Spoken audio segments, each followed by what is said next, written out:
আজ শুধু কোনো গ্রামের গল্প নয়, আজ আপনাদের শোনাবো মানব সেবার এক নীরব কিন্তু মহৎ গল্প। পূর্ব বর্ধমান জেলার বুকে দামোদর নদের পাড়ে গড়ে ওঠা নদীবেষ্টিত এক দুর্গম গ্রাম হলো অমরপুর। একসময় এই গ্রাম ছিল শিক্ষার মূল স্রোত থেকে বহু দূরে, নদী ছিল তাদের একমাত্র অবলম্বন। ঠিক সেই সময়ই ইতিহাসের পাতায় উঠে আসে এক মহান নাম, দানবীর রায়বাহাদুর মন্মথনাথ পাল। 1914 সালে অবিভক্ত বাংলায় এই প্রত্যন্ত অমরপুর গ্রামেই তিনি স্থাপন করেন বাংলার প্রথম কৃষি বিদ্যালয়। কিন্তু কে ছিলেন এই মন্মথনাথ পাল, আসুন একটু আগে জেনে নেওয়া যাক। বাল্যকাল থেকেই তিনি ছিলেন অত্যন্ত মেধাবী, কিন্তু অভাবের কারণে তিনি দিতে পারেননি বৃত্তি পরীক্ষা।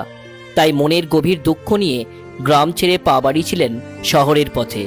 শহরে গিয়ে তিনি প্রতিষ্ঠা অর্জন করেন, সম্মান পান, সাফল্য পান, কিন্তু ভুলে যাননি নিজের শিকড়, নিজের জন্মভূমি অমরপুর। অবশেষে সেই টানেই তিনি ফিরে আসেন গ্রামে আর ব্রতী হন শিক্ষা ও মানব সেবার মাধ্যমে এলাকার উন্নয়নে। তার উদ্যোগেই গড়ে ওঠে বিদ্যালয়, দাতব্য চিকিৎসালয় আর কৃষি শিক্ষার এক নতুন দিশা। এই মহান আদর্শকে সামনে রেখেই 2010-11 সালে গঠিত হয় অমরপুর নীলবীণা সংঘ। আজ এই সংঘ কাজ করছে স্বাস্থ্য, শিক্ষা, পরিবেশ এবং সমাজ সচেতনতার লক্ষ্যে, সমাজের পিছিয়ে পড়া মানুষদের মূল স্রোতে ফিরিয়ে আনার এক অদম্য অঙ্গীকার নিয়ে। এখানকার সার্টিফাইড কম্পিউটার সেন্টার থেকে প্রশিক্ষণ নিচ্ছে বহু ছাত্রছাত্রী, সাথে চলে সম্পূর্ণ বিনামূল্যে এক সান্ধিক অবৈতনিক পাঠশালা। নারীরাও যাতে স্বাবলম্বী হতে পারে সেজন্য রয়েছে হাতের কাজের নানান রকম প্রশিক্ষণ।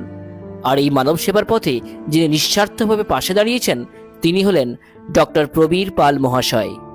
সম্পূর্ণ বিনামূল্যে এই গ্রামে চিকিৎসা পরিষেবা দিয়ে তিনি প্রমাণ করেছেন মানব সেবাই সত্যিকারের ধর্ম।